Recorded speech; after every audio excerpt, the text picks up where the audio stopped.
In draft preparation, we've had our hands full. And I heard, and there's even more than that. There's reports that Jerry was at the bargaining session last week with the Referees Association, and I would love to know from you, especially being part of the competition committee, how important do you believe it is for the NFL to get a deal done with the Referees Association and the regular refs for the regular season? Well, I was, because of my role on the competition, I was actually there as well, and certainly, we'd like to agree to a deal with our officials. At the same time, it's a work in progress. We have a lot of respect, but also, it's business, and just like any other negotiation, until it's done, you really don't like to comment on anything.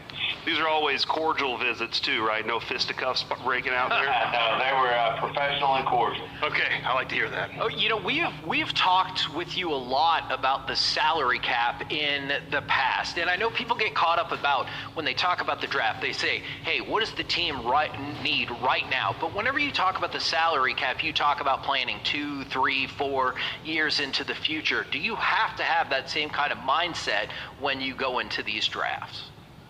Yeah, I think it's all part of the bigger picture, and you certainly as you focus on the draft and what it can be for you and what that's going to look. I mean, one of the great things about our draft, especially this day and time, whether it's college or almost anything, for us to have personnel certainty. If you can have success in the draft, you're going to have that player either 4 or 5 years, at a number that's reasonable. And certainly that's why I think, most teams would tell you that's the foundation of their football team. With the salary cap that we have today, it's so important. The draft's just so important. Would that potentially lure you into saying, we'd be okay taking an older player in the draft because maybe as they get a little older, we don't have to get that second contract with them, or does that matter? Well, it's interesting you bring that up. I think these players that are older, I think it's a two-edged sword. One is really good. Certainly you're seeing it with quarterbacks. We were just talking about offensive linemen, how important it is as well. But some of these guys coming out are 24, 25 years old. But the flip side of that is they have a tremendous amount of experience, and which really helps them transition right into the professional game. The more and more you look at these things, these players who only have started, 12 games in college, 24 is obviously a lot better, and 36 is better than that, and a 4-year starter is better than that. But that really enables them to transition usually at a faster rate if they have the right. You still got to have the skill set and the things that come with being a professional football player, but that helps. Now, the downside of that is some of them are going to be then 28, 29, 30 years old when they come up on their second contract. Now, you just mentioned, obviously, quarterback could be one position that would be beneficial. Are there any other positions the team has identified as saying, more starts, and perhaps sometimes an older player is not so bad at these positions either? No, I just mentioned it. The offensive line, I think, is really it's an advantage to have played. It's really coming into play in our evaluations. How many years have they started at a particular school? Certainly, anything that any position that gets into really needing experience is helpful. Obviously, some of the more skilled, highly skilled positions, whether it's a corner or a receiver or running back, those type of places, you can obviously get away with having elite athletic skills and being, quite a bit younger and not as much experience. Now, Stephen, I'm wondering, have you fallen in love with any one particular player, or do you think there will be a player you're going to love landing at 12 no matter what? Well, in the draft, you can fall in love with many. Unlike life, you're with your wife. In the draft, you certainly can fall in love with multiple players, and certainly we have a bunch of players on the board that we really have a high opinion of that we think could really help our football team. And certainly that's how you end up stacking them. And if they're in our first round, probably any team would say this, then there's a lot of love for that player. I'm guessing perhaps, since you just mentioned that, the draft board isn't totally locked in just yet, but do you have a general idea of maybe how many first-round grades y'all are going to have?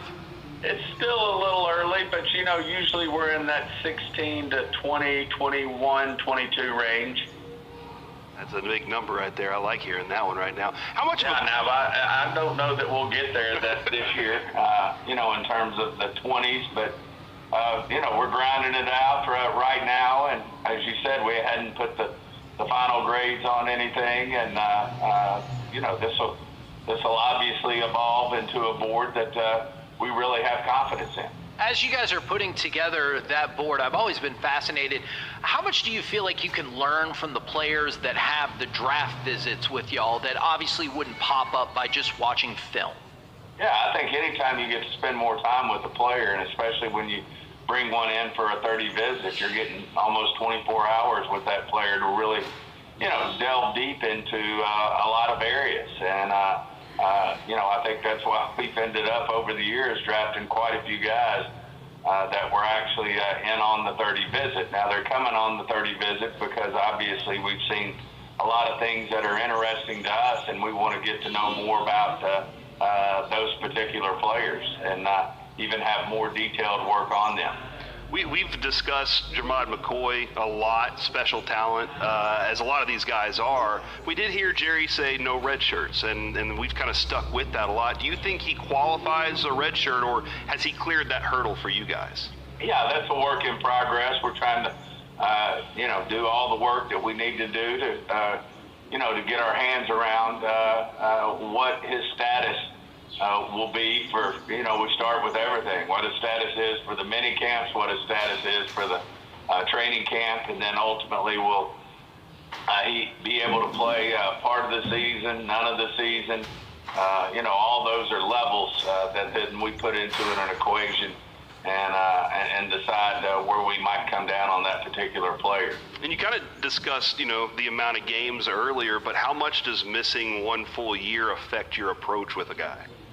No, this happens, and there's been a lot of players in this league that miss a year due to injury that really come back and have great careers. So I don't know that that's a deciding factor. I think obviously, if you miss the entire year this year or miss the back half of the year, but it's going to linger into a big part of our coming season, then that's probably a bigger factor than somebody who just missed last year but's already ready to go and start minicamp.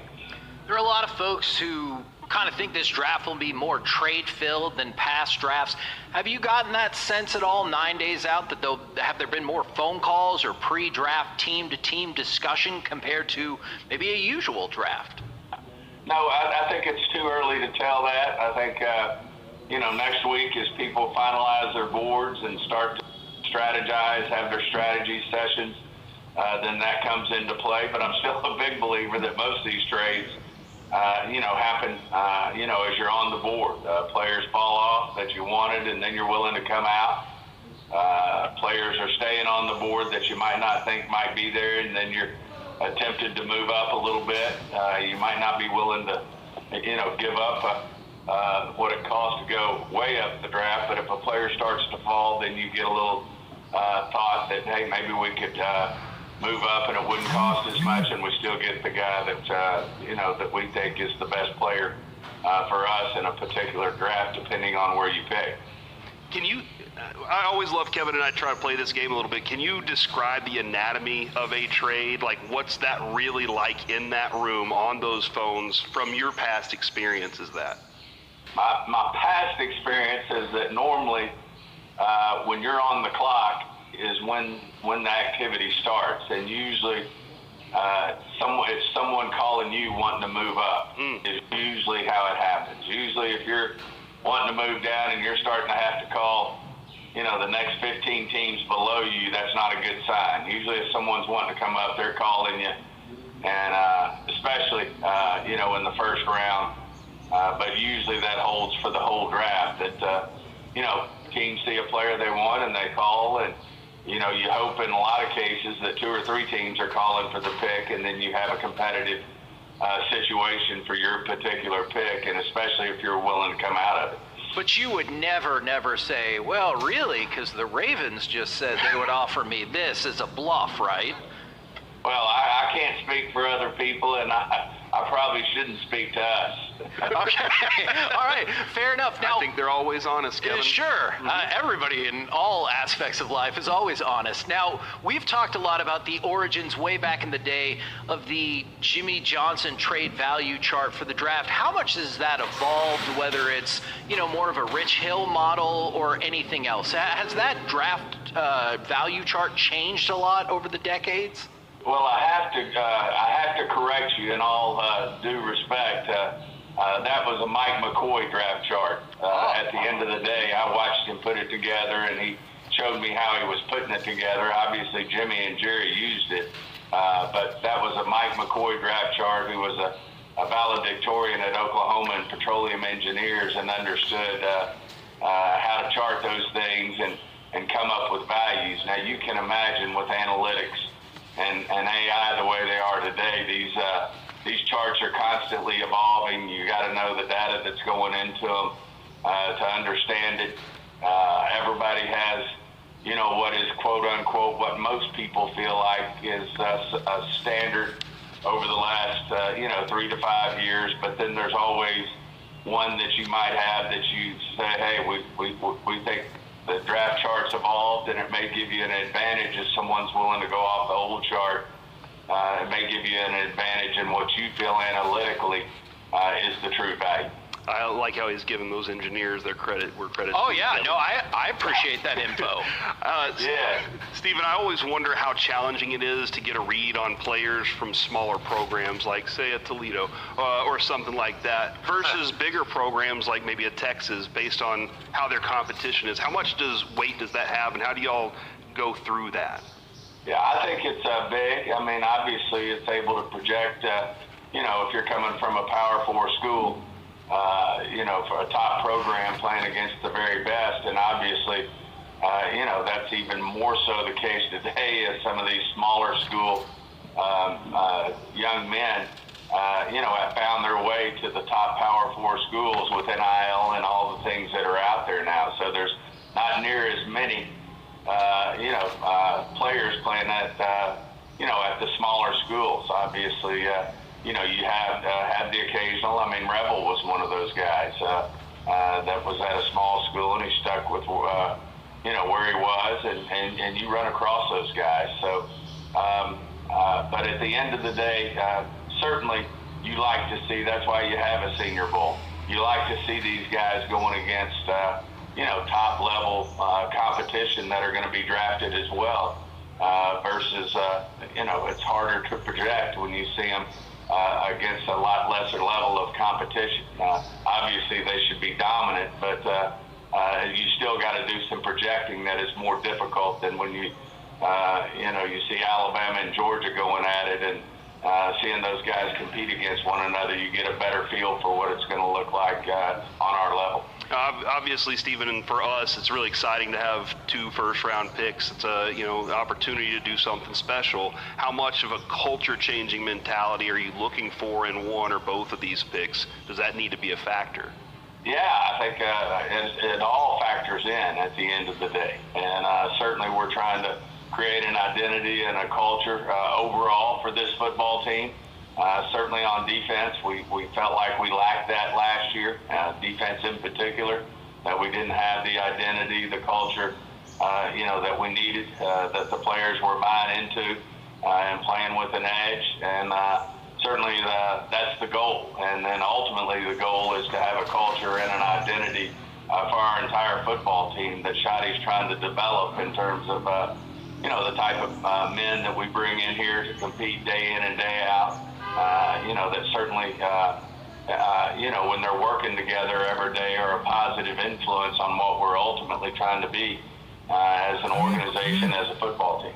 You know, we're talking with Stephen Jones right here on 105.3 The Fan. You walk through something that I think is really fascinating, and fans fall into this trap. I have been guilty of this trap. Do you think sometimes the fan base might underestimate the difficulty of trading back when you were lining up like, hey, we should have traded back. We could have got that same player. Do you think people underestimate how tough it is when your pick is up and nobody is calling? There's that old deal when the phone doesn't ring, you know it's me or it's a problem. And certainly, when you're trying to call and go back, the price goes way down, and it's really hard to get value. We've certainly attempted if we really do want to trade down, but most of the time, when you're having to make those calls to say, hey, would you give me something for this? What would you give me for this pick? Or here's what the chart says. Would you be willing to do it? We're willing to come out. It's not near as successful as when the phone's ringing and they're wanting to come up and get the pick. Have you guys, I know you said it'll heat up a lot last week. Can you confirm or deny if you guys have gotten any calls for first-round pick offers for George Pickens thus far? Yeah, you hate to get into things like that, but no, we've had no one call, with interest in George Pickens. All right, last thing from me, Stephen, before we let you go. Could you see yourself falling in love with an Ohio State player? Absolutely. There's you look at that, and no way is this being critical, but you look at some of their guys and you go, how in the hell did they ever lose a football game? When you look at all the Buckeyes that are on the board, and obviously they had a great football team, and hats off to Indiana. They ended up putting it together and were able to pull it off and win the thing. And but certainly there's the Buckeyes have more than their fair share of guys in the first round of this draft. Thank you very much for the time, as always, and we'll catch up with you again after the draft. Appreciate being on with you guys. Here you go, Stephen Jones right here on 105.3 The Fan. Man, I looked it up. I guess I have lost to history the role that Mike McCoy had in that. I always thought of it as the Jimmy Johnson one, and I'm glad he told me, well, yeah. I was there. I saw how it happened. I think maybe, Kevin, the year that you didn't go to Oxford with us was the year that I kind of chatted about that Thanks with a him. lot, Noah. Sorry, child. But yeah, I think that was the year that I kind of chatted about that, and I learned that. So, hey, that was fun, man. I'm looking for exciting draft ahead of us. Yeah. KNC Masterpiece right here on 105.3 The Fan. You got me, Kevin Hagelin. You got, Corey Majors, and of course the famous Alec Medford. Momentarily, we will be joined by Kyle Yeomans. But right now, it's time for the C Block, starring Corey Major. Thank you very much, Kevin. And, I believe he is here. I just want to point out that I did send Kyle Yeomans a text that gave the link to the Ape Civil War. Sure. That we still have yet to bring up on air, so maybe we don't bring it up with him because that's actually the only thing I want to talk to you about. Does our audience know? But here's the thing: he never responded, and I don't know if he was like just in shock that we would ask something of such a professional, or if he was just like I don't know if this is a bit or not. But we do also now have Zach Wolchuk storming in. And Zach sent a really salty email. Very weird email we all got from Zach Wolchuk today. Earlier. Did you want to say something to Kyle Yeomans? I wanted to say I love you, Kyle, but I can't believe that you guys had to book Kyle Yeomans when I'm right here. Yeah, well, you said you needed 2 days advance. Yeah. You could have asked me 48 hours ago. We did ask Kyle 48 hours I just want to tell Kyle I love you. Go Mean Green, I miss you. All right. Miss you too, buddy. Okay, there's I told you to go F yourself. He did not. That's not how he talks. Zach walked away. He doesn't know. It is Kyle Yeomans from DallasCowboys.com. I do believe he will be the point man for your broadcast coverage of the Cowboys draft and the draft this year. Kyle, how are we doing today, man? I'm doing great. Yeah, Zach and myself, we're both gonna host at different times, but yeah, pumped to get on the coverage next week. I did not reply to that message, Corey, and I apologize for not doing so, but the reason why I did not reply is because I immediately clicked the link and I read the whole article.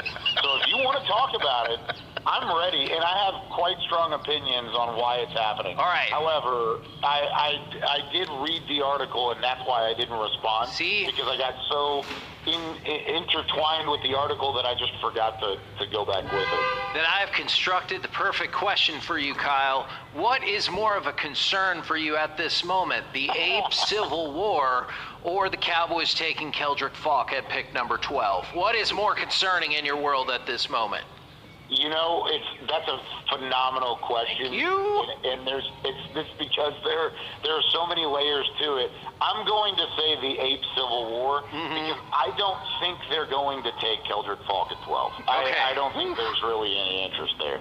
So and that's how confident I am in that. And so if that's the case, then I'm saying, yeah, the Ape Civil War is definitely far more concerning. Which one of the reasons for this violence, though, between the apes, do you think is? So what's the story? Lay it out for me. All right. There's some in the Nagogo chimps, Kevin, have started fighting, and there are a couple of different factors that could be going on here. One, scarce food and competition amongst each other. All right. There used to be a lot of food in the forest.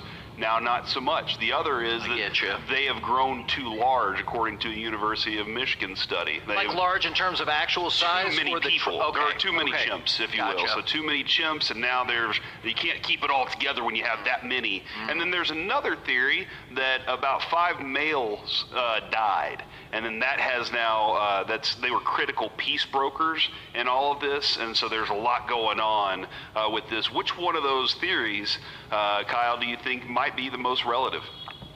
I think it's the last one. I think it's the fact that they said the studies showed that back in 2014, there were like 5 elders amongst these two tribes that helped kind of bridge the gap between, and were making friends between both of the groups of chimpanzees or whatever they are, and they would go from there. Doesn't feel like you read that article. He did. But from there, it ended up, when they all passed away, it was like the younger generation took over, but then they were met with kind of the scarcity and the overpopulation and things like that. So I think it's a combination of the both, but I think the initial spark happened when those peace brokers kind of moved along. Yeah, good times can create weak chimps, Kevin, and weak chimps create hard times. So unfortunately, us as humans sometimes have the tendency to interfere where we're not needed. Is that going to happen in this situation? Because we need the apes to figure it out for themselves, right? Yeah, I think that's kind of what the study ended up saying. They didn't say it at the end of the article or anything, but it kind of said there's nothing you can do about it. It's going to happen. They're going to just let them fight it out and see what happens and let nature kind of run its course, which is probably the best way to do it. Are you nervous at all that, within the last 15 years, we've had a plethora of films that show that the apes come out stronger because of this, and they eventually overthrow our way of living? Nah, I'm more, at this point, I'm more worried that the Cowboys would take Keldrick Falk at 12 than that. Okay. See, this is why he had 3 good. kids. This is why he had 3 kids, Kevin, so that the humans could continue to overpopulate or populate. I'm trying to build numbers here, right? I gotcha. There's power in numbers. All right. Would Keldrick Falk be in play at 20, you think, or they just don't love that player? I think he would be more in play, but I don't think he's at the top of the list at either spot, to be completely honest. I think Keldrick Falk, to me, he's a good football player, and he's my number 4 edge rusher on my board. But when you look at the fit that people are trying to pigeonhole him into, is the fact that he played that 4-eye, 5-technique spot at Auburn, and that's been a big part of the conversation this offseason with Christian Parker. He's going to need somebody that's athletic and long and has some pass rush ability to play that 4-eye spot. But really, Dallas wants a bigger body there. They want somebody that's more like 290, 295, as opposed to Keldrick Falk, who listed at 276 at the NFL Combine. So he would need to put on about 15 pounds for him to be a true fit at that 4-eye spot. Doesn't mean he can't do that. It just means he's not as good of a fit as people are kind of leading on to putting him in there. At the other side of things, if you wanted to move him outside, maybe make him stand up outside linebacker edge rusher, then they would want him more like 260, 265. So he'd have to lose 10 or 15 pounds. So with all of the conversation and the rumors and the floating it out there that I've seen over the last week, I just don't know if it's as great of a fit that it's worth taking over other players that are also out there that fit you from a board standpoint and from a scheme standpoint. I think Keldrick Faulk's a little bit further down their board, and I think he's a little bit outside of their scheme. Doesn't mean he's not interesting to Dallas or that Dallas wouldn't take him. I just think there are a bevy of other names before him at both 12 and 20. All right, so we've probably talked 12 and 20 as much as we possibly can overall. And everybody, again, those are two exciting picks for the Cowboys. That's going to be night one for sure. But when it comes to further, the Cowboys have further draft picks to work with here, and they need to use them all correctly. Let's look at their third round pick. What kind of players do you see there that you like, and how much of an impact do you think that player needs to make that early? Because we feel like these first two picks probably need to be starters and probably need to make an impact pretty early in the season. Yeah, and you want 92 to 112 to also have that same possibility, right? Yeah. You want them to still have immediate impact. And so I think it all kind of intertwines, but there's just a big gap in the middle. Because you want to pick two starters at 12 and 20, but what position group gives you the best opportunity to do that at 92 and 112? I don't think they're against double dipping at either one of those spots, right? First round, third, and fourth round. I don't think they're against double dipping twice in the first four picks. Now, I think slot corner, the nickel spot, I think you can find a starting caliber nickel at 92. We talked about that a little bit on the draft show this week with guys like Chandler Rivers out of Duke and Keontae Scott out of Miami. I mean, there are multiple guys at 92 that might be there. Would Rivers be there? I think he would be. Talking to guys like Nick Harris, he thinks he's going to go in the middle of the third. I think he could maybe stretch to that point. I had a fourth on it. So I don't know. That's maybe an optimistic side of things. But he's not the only one there either. I mentioned Scott. There are a couple other guys maybe at the outside cornerback spot that you feel confident in throwing him in the mix. Maybe a Malik Muhammad out of Texas.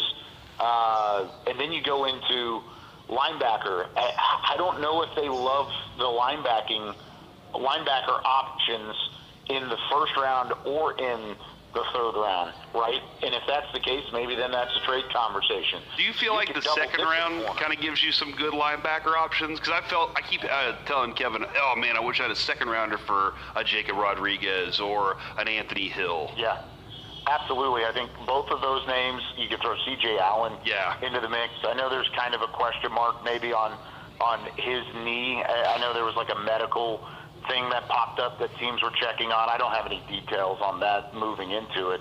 But yeah, I think linebacker fits better in the second round than it maybe does in the third or the fourth round. Josiah Trotter out of Missouri is another name that I think Dallas would be interested in if he was available at the back half of the third.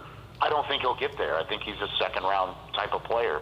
So, I think linebacker, the more that I go into or get closer to the draft process, the more I don't know if they're going to come out with a linebacker. I think their linebacker plan maybe falls elsewhere, whether it's a trade or whatever it may be. I don't know if it fits their value of where they're picking unless they go and trade up to a Sonny Styles or a Sonny Styles falls to them. I don't know if they leave day one or day two with a linebacker in hand. Now, I do like the options at safety a little bit later. I like some options at edge rusher a little later. Guys like Romello Height out of Texas Tech or Zion Young out of Missouri. I mean, those guys are great, and they could maybe fall a little bit. Kieron Crawford out of Auburn. So there are options at those spots, but it depends on who you end up picking at 12 and 22. Okay, I asked this of Wolchuk and I asked this of Broadus, and I screwed up by saying position because it got into the positional value conversation, but I'm trying to avoid that. What player solves the most problems for the Cowboys at 12? And why is it Caleb Downs? It probably is Caleb Downs, and the reason being is the Swiss Army knife of of Christian Parker's scheme is the nickel. And that's going to be the case. If you can play a guy there that is going to be possibly a generational type of talent at that position, because people are talking about Caleb Downs in the same light as they did about Kyle Hamilton. You take that type of player and you throw him into a spot that's highlighted so significantly in this defense, it's going to make everybody else better. It's going to make everybody else a high-end, or it makes everybody else kind of fall into what they need to do in this system. So if you throw Caleb Downs into the mix, you throw him at that safety/nickel, then all of a sudden, and they're going to play nickel maybe 70% of the time, a 4-2-5 possibility. If that's the case, then I really like Caleb Downs in that spot. If you wanted to say a blue chip edge rusher, a David Bailey, I wouldn't disagree with you there, because if you can provide a pass rush alongside Quinnen Williams and Kenny Clark, then all of a sudden your secondary benefits with that too, and it's less time for them to cover. So I think those are my two names. It's a Caleb Downs out of Ohio State, David Bailey out of Texas Tech. Well, I am 1,000,000% there with you on Caleb Downs. He's awesome. What is your hierarchy of cornerbacks? On my board, or what do you think? On your board. Looking at. Yeah, I've got Mansour Delane and Javon McCoy. Those are my two first-round guys. I have Delane first, mostly because of the injury and whatever McCoy has been going through. I still think McCoy's 2024 tape is incredible. Yeah. And then I've got Colton Hood right at the top of the second round. He's my third corner.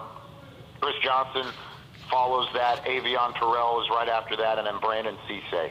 So 1 through 6 there. And I mean, Dallas has formally met with all 6 of those guys, Delane, McCoy, Hood, Johnson, Terrell, and Cisse. And so if they tip their hand at all about where they could be looking, they're shopping the cornerback position pretty hard.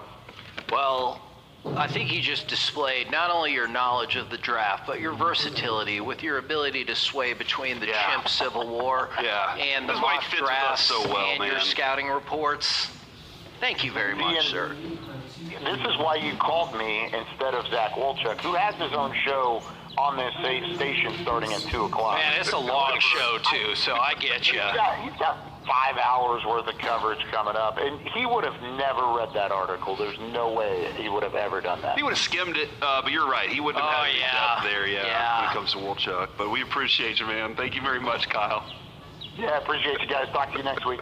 There you go, Kyle Yeomans, who I think he was saying also that McCoy was second after Delane, Kevin. He said that Delane was first. Understood there. And he's going to be heading up, or a huge part of the draft coverage right here on 105.3 The Fan. It's going to be one of those situations where you have two geniuses battling over who's the